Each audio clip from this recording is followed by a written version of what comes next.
At ayan mga ka-crypto, balitang XRP po tayo ulit sa video na ito. Sa ating unang balita dito, sabi po rito ay based on this Ripple CEO statement, pundit says swap your Bitcoin for XRP as soon as possible. Ayan, handa ka na bang iswap ang hawak mong Bitcoin para kay XRP? Ngayon ay meron pong isang mainit na debate ang pinasiklab ng crypto commentator na si John Squire. Matapos mapanood po ang isang high-profile interview ni na Ripple CEO Brad Garlinghouse at ang Ituro CEO na si Yoni Asia, yan, or Asia, naniniwala po ang marami na may malaking pagbabagong nangyayari sa ilalim ng market. Hindi na lang ito tungkol sa simpleng hype, kundi tungkol sa paglipat ng dambuhalang kapital mula sa mga lumang assets patungo sa mga utility-driven tokens. At ayan, sa nasabing interview, binigyang diin ni Brad Garlinghouse ng institutional participation ang tunay na nagpapatakbo sa crypto markets ngayon. Kung matatandaan po ninyo, naging matagumpay po ang mga Bitcoin ETF. Pero heto po ang plot twist. Simula nang ma-approve ang mga spot XRP ETF nitong huling bahagi ng taong 2025, tila mas naging outperformer sa XRP kumpara sa ibang major crypto ETF. Ngayon ay bakit ito nakakatawa para sa mga skeptics? Dahil dati puro retail lang ang nagtutulak kay XRP. Pero ngayon, dahil sa mga ETF products, ang mga malalaking institution ay nakakakuha na ng exposure nang hindi na kailangang mamroblema sa custody. Ibig pong sabihin, mas madali na para sa big money na pumasok at itulak ang demand para sa token. Sa gitna ng lahat ng ito ay ang papel ng XRP sa global financial infrastructure. Ipinaliwanag po ni Garlinghouse na si XRP ay gumagana bilang isang bridge asset na nagbibigay daan para sa mas mabilis at mas murang cross-border transactions. Nilinaw din niya ang madalas na kalituan sa market. Ang Ripple, ang XRP, ang XRPL ay magkakaiba. Ang Ripple ay bumubuo ng enterprise solutions, habang sa XRP at ang XRPL ay bahagi ng isang open ecosystem para sa mga developers. Ang pagsasama pa ng stablecoin na RLUSD sa kanilang toolkit ay nagbibigay ng mas maraming options para sa mga financial institutions. Sa bilis po ng paglaki ng stablecoin sector, nakaposisyon po sa XRP at si RLUSD sa gitna ng isang industriyang pwedeng umabot sa trilyong-milyong dolyar ang halaga. Yan, dito naman po tayo sa legal battle. Huwag din nating kalimutan ang pinakamalaking hadlang na nawala na sa landas. Noong August 2025, natapos na po ang matagal na legal battle ni Ripple laban sa mga US regulators. Dahil dito ang dating headwinds o mga kontrapelo sa presyo ay naglaho na po. Ngayong may regulatory clarity na, mas madali na para sa mga institution na pumasok ng walang takot sa batas. Yan, ang kaliunawan po sa mga rules ang nagbukas ng pinto para sa inobasyon or innovation na matagal na nating hinihintay. Ito ang dahilan kung bakit kampante ang mga pundits ng trajectory ng XRP ay mas malinaw na ngayon kaysa sa dati. At ayan, narito na po ang aking opinion naman tungkol dito. Ang payo po ni John Squire na i-rotate ang capital mula kay Bitcoin patungo kay XRP ay may logical na basehan kung ang pag-uusapan ay utility. Si Bitcoin ay mananatiling digital gold, pero si XRP ay ang digital oil na nagpapatakbo ng global payments machinery.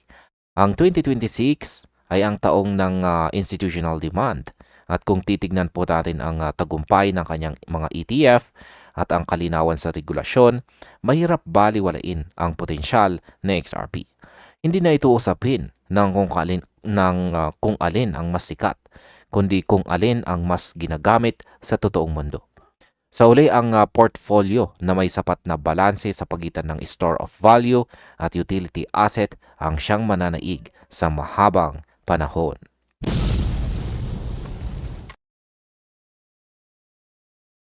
At ayan, ang sabi naman sa ating sunod na matinding balita dito ay analyst says this XRP setup will retire my whole family bloodline.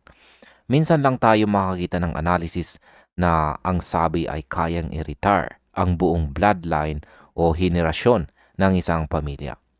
Ngayon sa XRP po ay nagpapakita ng isang napakalakas na resilience sa monthly chart. Meron pong isang tanyag o kilalang analyst na si JD ang naglabas ng isang technical setup na hindi lang basta bullish, kundi itinuturing na life-changing.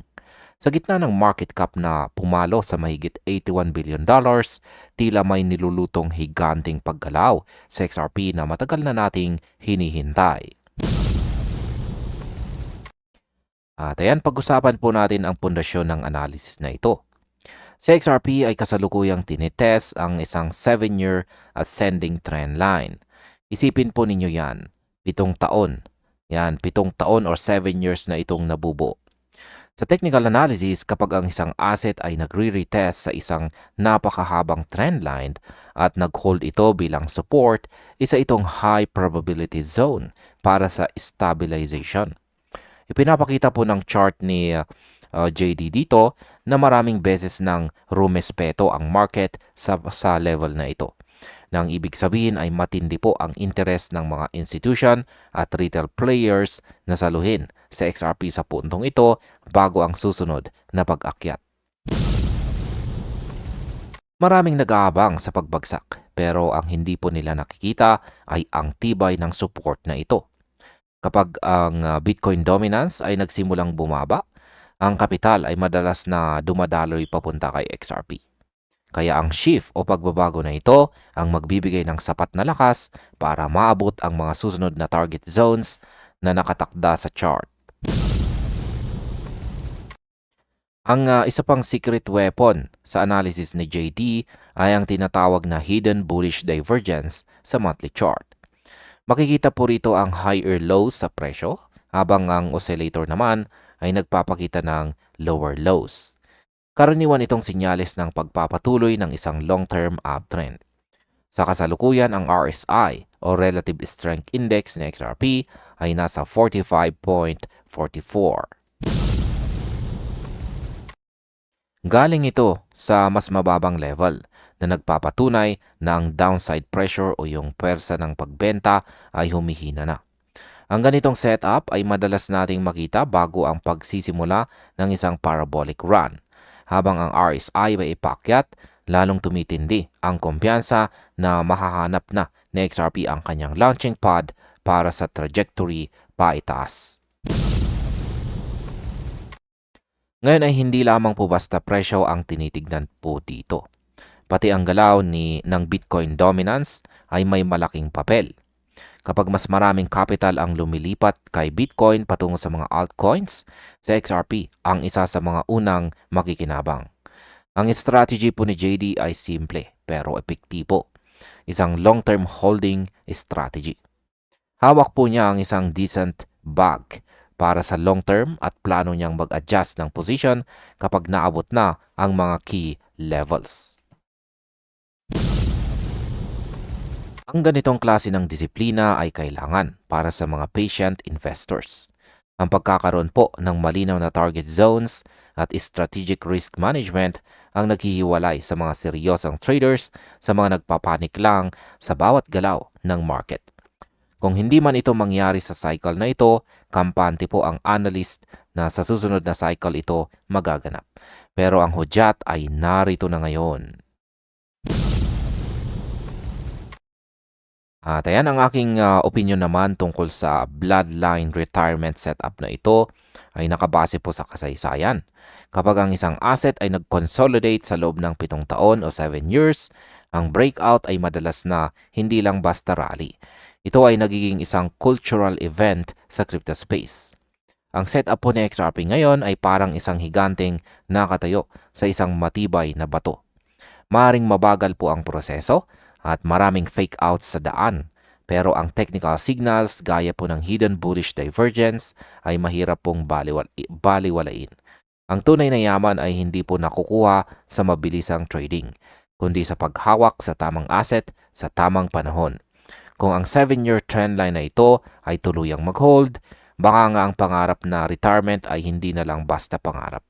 Kaya ang tanong, may sapat ka bang pasensya para hintayin ang katapusan ng setup na ito?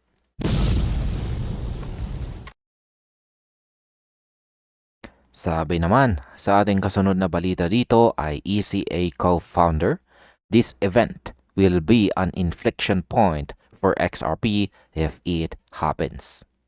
Sa gitna ng tumataas na tensyon sa buong mundo, maraming usap-usapan ang lumalabas tungkol po sa posibilidad ng World War III.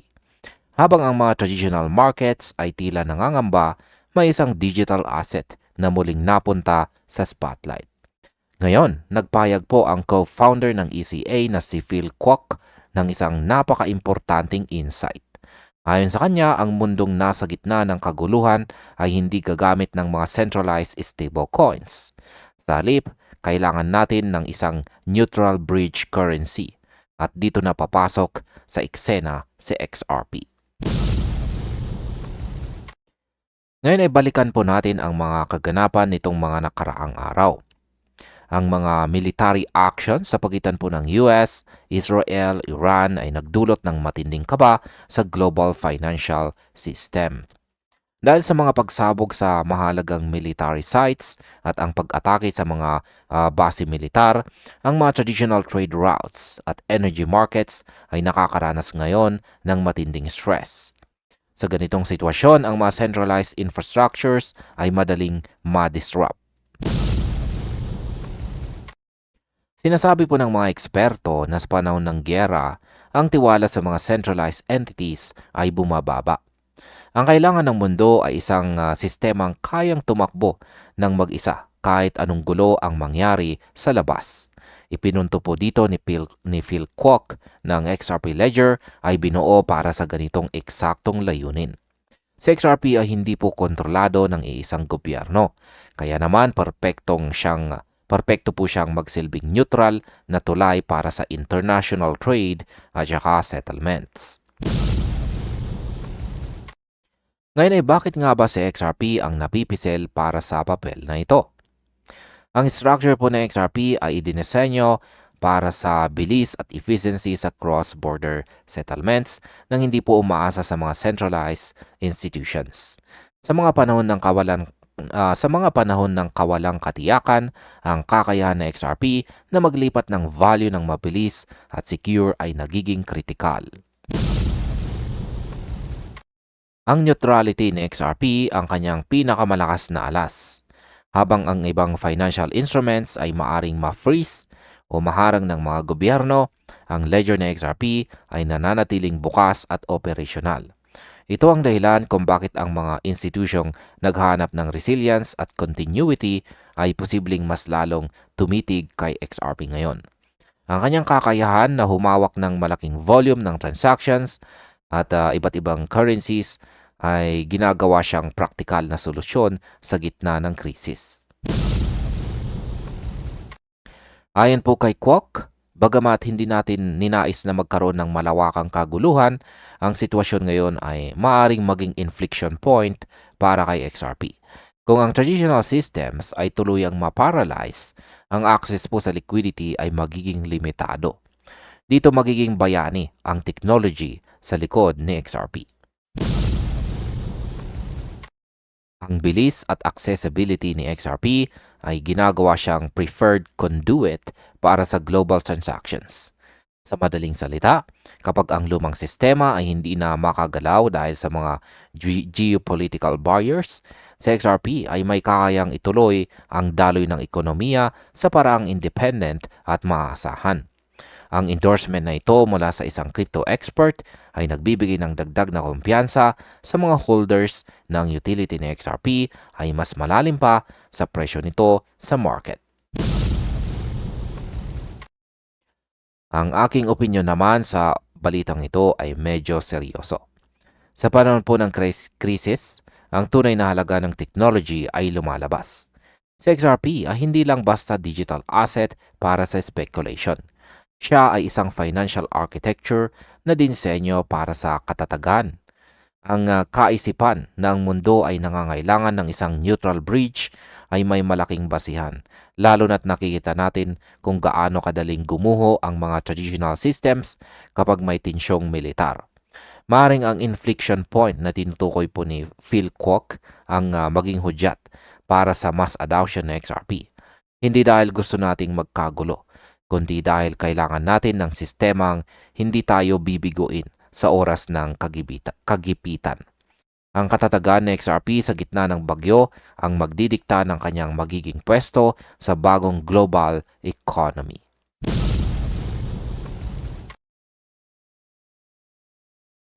At ang sabi naman sa balitang ito, naglabas po ng pahayag ang isang kilalang software developer kung saan ang sabi niya, "It just happened to XRP as I predicted."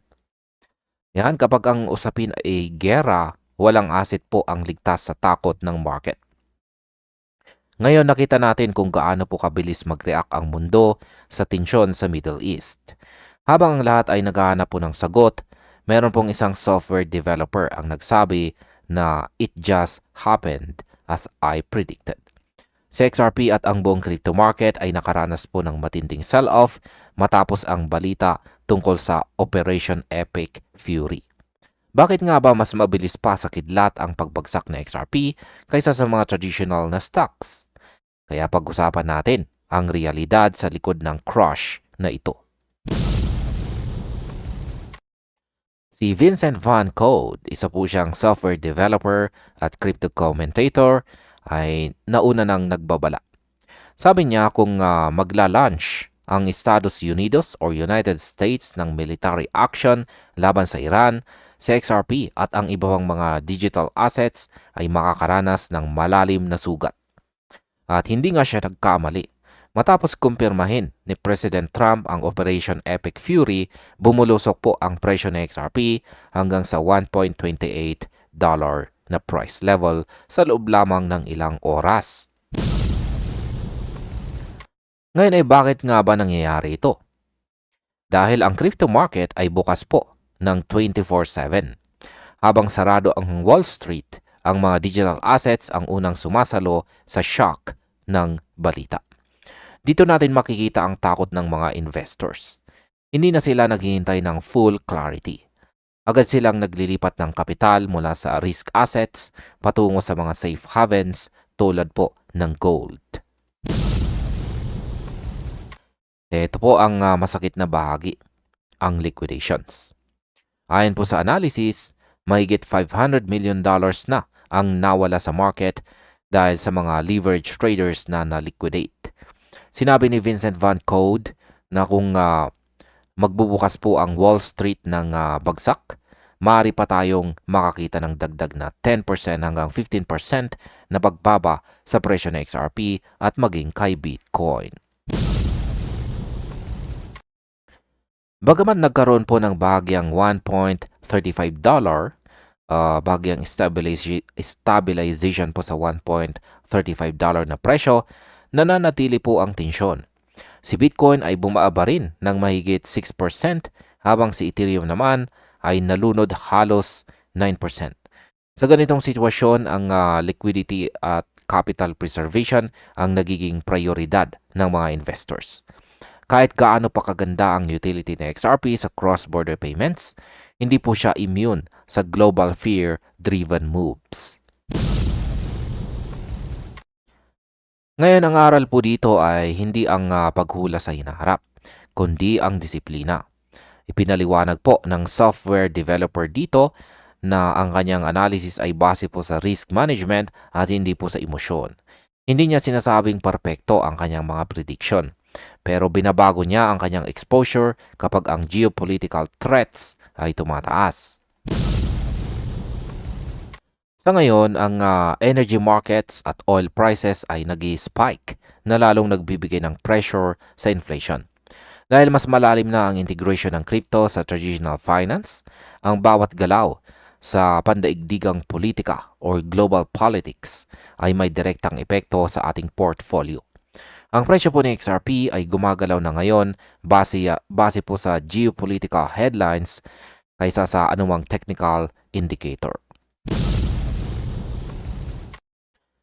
At ayan, sa aking pananaw, ang nangyayaring ito kay XRP ay isa pong paalala ng crypto ay bahagi na ng malaking mundo ng finance. Ang Operation Epic Fury ay hindi lamang po giyera sa lupa, kundi giyera na rin sa loob ng mga trading charts. Sa tingin ko po ang $1.28 na support ay magiging napaka-critical sa mga susunod na araw. Kung hindi ito makakayanan, baka kailangan nating maghanda sa mas malalim na deep. Pero tandaan po natin ang volatility ay pansamantala para sa mga taong may long-term vision. Ang mahalaga po ngayon ay huwag pong magpanik at manatiling disiplinado sa ating risk management. Ang giyera ay nakakatakot, pero ang kawalan ng plano sa ating investment ay mas nakakatakot.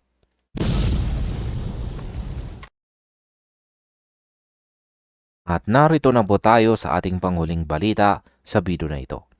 Kung saan ang sabi rito ay XRP analyst, this is how Bitcoin will play out. Yan, sinasabing ang market ay madalas bumubulong bago ito turuyang umungal. At ngayon si Bitcoin po ay nasa gitna ng isang napaka-critical na yugto. Habang lahat ay nakatutok po sa tumataas na tensyon sa pagitan ng US at Iran, may mga signals na nagpapakita na baka narito na tayo sa inaasam na bottom.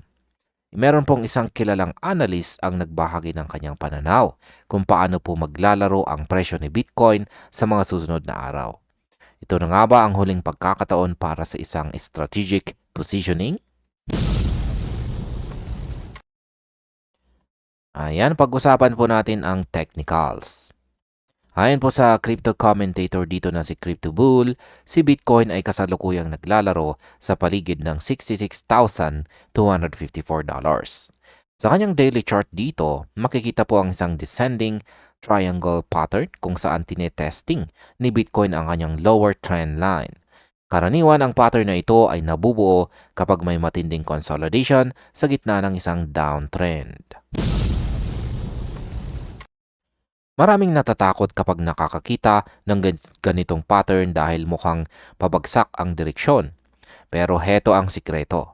Kapag nabigo ang presyo na bumaba palalo sa kabila ng paulit-ulit na pagtest sa base o pundasyon nito, ito ay sinyalis ng accumulation. Ibig pong sabihin, ang mga buyers ay dahang-dahang sinasalo ang mga ibinebenta ng mga nagpapanik.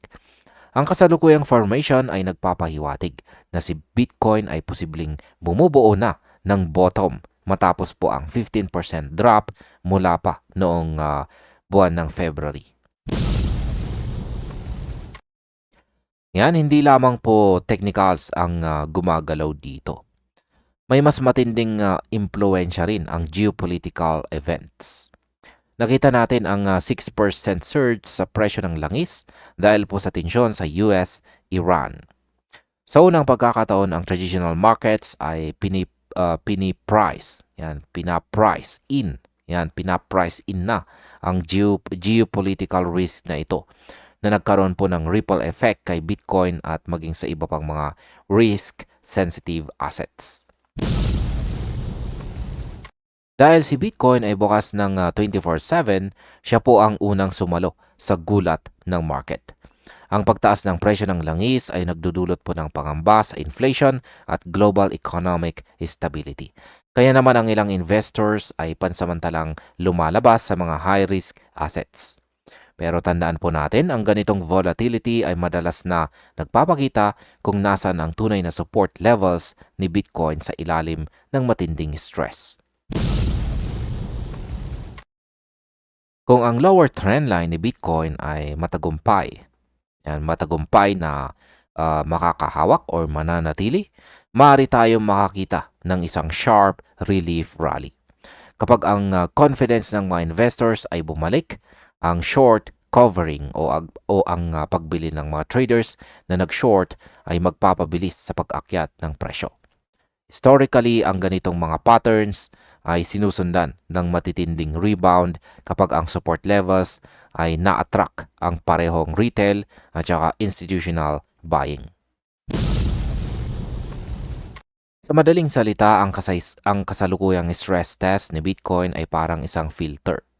Tinatanggal nito ang mga mahihinang kamay habang pinapatatag ang pundasyon para sa susunod na pag-akyat. Ang mahalaga po ay ang disiplina sa risk management habang hinihintay nating mag-stabilize ang macro pressures. At ayan, narito na po ang aking opinion tungkol dito. Para sa aking pananaw, ang sitwasyon ngayon ay isang classic na labanan sa pagitan ng takot at technical na katotohanan. Bagamat nakakaalarma ang balita tungkol sa langis at gera, ang chart ni Bitcoin ay hindi po nagsisinungaling. Ito po ay lumalaban. Sa tingin ko, ang pagbaba po sa $66,000 area ay isang napakagandang pagkakataon para sa mga taong may multi-year horizon. Ang bottom ay hindi isang kaganapan na nangyayari sa isang iglap. Ito ay isang proseso ng pagpapatibay. Kaya wag pong magpadala sa emosyonal na reaksyon ng balita. Sa halip, gamitin po ang descending triangle bilang ating roadmap. Kung makakahawak or mananatili po si Bitcoin sa support na ito, ang susunod na roar ng market ay maaring mas malakas kaysa sa inaasahan nating lahat. At ayan, hanggang dito na lamang po tayo sa video na ito mga ka-crypto. Marami pong salamat sa panunood.